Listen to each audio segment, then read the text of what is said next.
More than 50 years after he was first introduced in the pages of Amazing Fantasy number 15, Spider-Man remains one of the world's most popular and enduring superheroes. Created by the legendary Stan Lee and Steve Ditko in 1962, Spidey has been the star of countless comic books, animated series, video games, and a number of blockbuster films, including this summer's Spider-Man Homecoming. But even with so much Spider-Man media at our fingertips, do you think you truly know everything there is to know about his character? I bet you don't, you presumptuous madman. A new book, 100 Things Spider-Man Fans Should Know and Do Before They Die, which is published by Triumph Books and written by Mark Ginocchio, attempts to test the knowledge of even the most hardcore wall-crawling aficionados by collecting all of the essential trivia, anecdotes, and activities relating to Spider-Man's most famous storylines, creators, characters, and more, and ranking them in importance from 1 to 100. And here at Whatculture, you know we love a good list.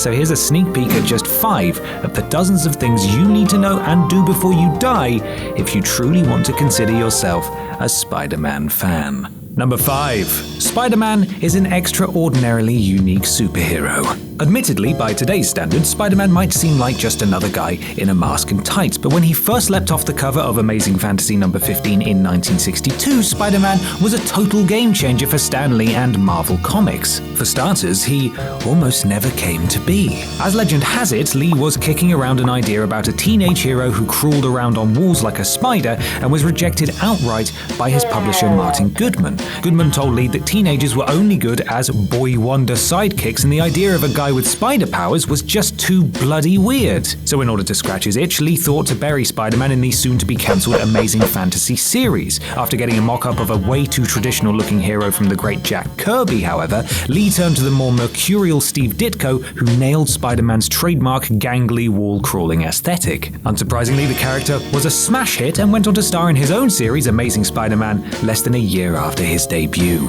From there, Lee and Ditko continued to distinguish Spider-Man and his human alter ego, Peter Parker, from the Supermans and Captain Americas of the comic book world. In addition to being a teenager in high school, Peter was cast as a sullen loner who got bullied by his classmates, struggled to make ends meet financially, and needed to take care of his elderly aunt, who always looked like she was just one bad sneeze away from death. Also, rather than having him fight space aliens and monsters, his rogues gallery consisted mostly of street-level thugs like the Enforcers and Kraven the Hunter, with the occasional supervillain mixed in like Dr. Octopus and Electro. Number 4. His love life is complicated. Despite being generally disliked by everyone he went to school with and always needing to duck out on dates to attend to Spider-Man business, Peter has always been shockingly lucky with the ladies. Sort of. Unfortunately, while Peter has had many long-term relationships with total bombshells like blonde beauty Gwen Stacy and the red-headed supermodel Mary Jane Watson, the powers that be at Marvel have always interceded in order to keep Peter from attaining true love and happiness, because why would he want that? This phenomenon was first on display during the 1970s when new Amazing Spider-Man writer Jerry Conway wanted to shake the book up and set his sights squarely on Gwen. Poor sweet Gwen. In one of the most famous stories in comic book history, she was thrown off a bridge by the Green Goblin and had her neck snapped by Spider-Man's own webbing when he attempted to save her. When asked why he did it, Conway, acknowledging that he was the most hated man in comics, said that Gwen was a bland, vanilla character and he wanted to move Peter onto more significant others, most notably Mary Jane. Years later, Peter was finally able to forgive himself for Gwen's death and settled down with Mary Jane, who got over her own commitment phobia to tie the knot with Spider-Man in what has since been considered one of the most gimmicky stunts in the medium's history. Yay! Sadly, from the day Peter and MJ wed, Marvel had been looking for ways to break them up without resorting to death or divorce, and that solution finally came 20 years later with One More Day, when Peter's Aunt May is dying, and to save her life, he makes a deal with the devil, Mephisto, that wipes his marriage to MJ from existence. Except in our hearts. Number 3. His archnemesis is Dr. Octopus. Okay, this one is debatable, but think about it. Yeah, Norman Osborn, aka the Green Goblin, has been responsible for some of the most heinous acts ever committed against a hero in comic book history. The death of Spider-Man's innocent girlfriend, Gwen Stacy, faking the death of his Aunt May, kidnapping and murdering his newborn child, and masterminding a plot that made Peter think he was actually a clone, just to name a few. These are all bad, it's just so bad, but at his core, Osborn is just a rich sociopath with bad hair, wreaking havoc on Peter because he's got nothing better going on. What a loser. Otto Octavius, aka Dr. Octopus, on the other hand, is the anti-Spider-Man in every way possible and is more thematically fitting as Spidey's nemesis. Both Peter and Otto are men of science who received extraordinary powers based on animals with 8 appendages, and after an experiment gone awry. But whereas Peter decided he needed to use his great powers with great responsibility, hence becoming a hero, Otto chose a darker path with his powers, becoming a villain. Beyond that, Doc Ock is the ringleader of the Sinister Six, a supergroup of Spidey's 6 most nefarious baddies who team up to take the web-slinger down. And he also killed the father of Peter's girlfriend Gwen, attempted to marry his Aunt May, and then got further than any other villain in almost defeating Spider-Man for good when he swapped brains with him, leaving Peter to rot in Doc Ock's cancer-ridden body while Otto became the superior Spider-Man. What a horrid man. Number 2.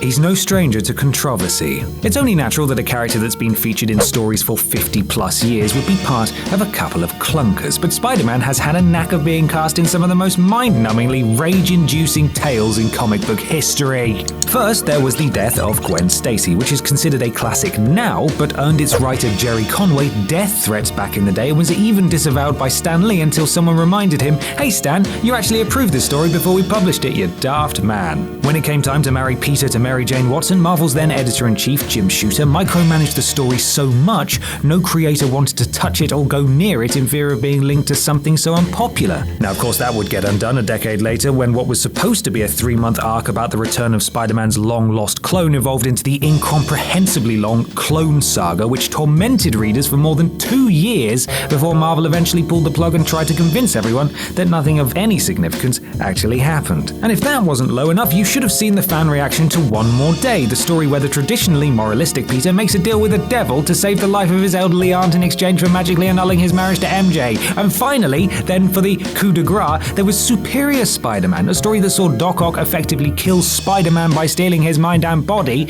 and masquerading as the Wallcrawler himself. Again, fans raged so hard about that, its main architect, writer Dan Slott, was threatened with bodily harm on social media and still gets harassed about the story to this day. Number 1. It's been a big struggle on the big screen. It's not for lack of trying, but Spider-Man's movie career has never quite been the match made in heaven one would think it would be. Prior to his theatrical debut in the Sam Raimi-directed Spider-Man in 2002, Stan Lee spent more than a decade trying to convince someone in Hollywood to make a major film about Spidey or any of his Marvel properties. Once Lee found a taker, dozens of lawsuits and production issues, including an infamous scriptment that was developed by none other than James Cameron, kept any chance of a Spider-Man film in limbo hell. Finally, Spider-Man got the green light, but with the relatively unknown Sam Raimi at the helm. The first 2 films were unquestioned hits, but the third film collapsed under the weight of its numerous subplots, villains, and emo Peter Parker disco dancing, which I personally unironically love. But rather than redeem himself in a 4th picture, Raimi saw that studio Sony only wanted to play a bigger role going forward, so he left the franchise, taking his 2 stars, Tobey Maguire and Kirsten Dunst, with him. That led to Sony rebooting Spider-Man with Andrew Garfield and Emma Stone as the leads and Mark Webb directing. But the first film, The Amazing Spider-Man, was criticized for rehashing Spider-Man's origins again, and the second film was universally trashed for just being a bit rubbish. Sony was still insistent on making a connected cinematic universe out of its property, a la Marvel Studios and the Avengers, but a hack of Sony's emails revealed that the studio was actually in talks with Marvel to create some kind of sharing agreement where Spider-Man would be produced by both companies, but cross over into the Marvel Cinematic Universe. And that brings us to Spider-Man Homecoming today, a film that's given jaded fans turned off by the past 3 films some hope that Marvel Studios' role will make things better. But when it comes to Spider-Man on the big screen, you can never be too sure. And that's our list. Want to learn more about Spider-Man? Make sure you check out 100 Things Spider-Man Fans Should Know and Do Before They Die, available now on triumphbooks.com or wherever books are sold. You can find it if you look. Go on. I'm Ben from Whatculture, and thanks for watching.